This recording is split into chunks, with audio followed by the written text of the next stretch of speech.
Isaac Newton lahir di Inggris tahun 1693 di sebuah desa kecil.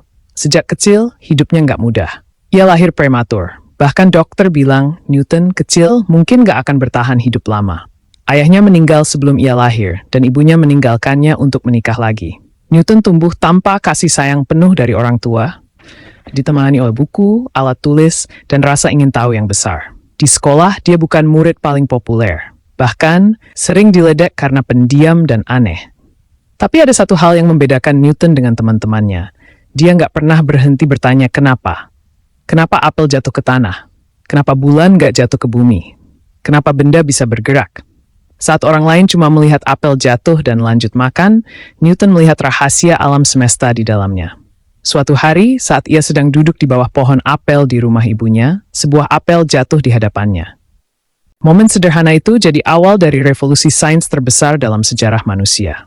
Dari apel itu, lahirlah hukum gravitasi, penemuan yang menjelaskan bagaimana semua benda saling tarik-menarik di alam semesta. Tapi jalannya nggak semulus itu. Newton sempat drop out dari sekolah, sempat gagal di dunia akademik, bahkan pernah mengurung diri bertahun-tahun di rumah saat wabah melanda Inggris. Namun di masa-masa kesepian itu, justru lahir karya terbesarnya. Hukum gravitasi, hukum gerak, dan dasar ilmu fisika modern.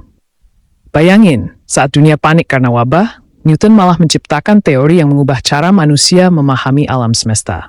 Dia buktikan bahwa kesendirian bukan akhir, tapi kesempatan untuk menemukan jati diri. Newton juga dikenal sangat disiplin dan perfeksionis. Ia pernah berkata, "Jika aku telah melihat lebih jauh dari orang lain, itu karena aku berdiri di atas bahu raksasa." Artinya, dia sadar bahwa setiap penemuan bukan semata-mata karena dirinya, tapi karena ilmu dari para ilmuwan sebelumnya. Kerendahan hati inilah yang membuat Newton dihormati, bukan hanya karena kecerdasannya, tapi karena sikapnya yang penuh rasa hormat terhadap proses belajar.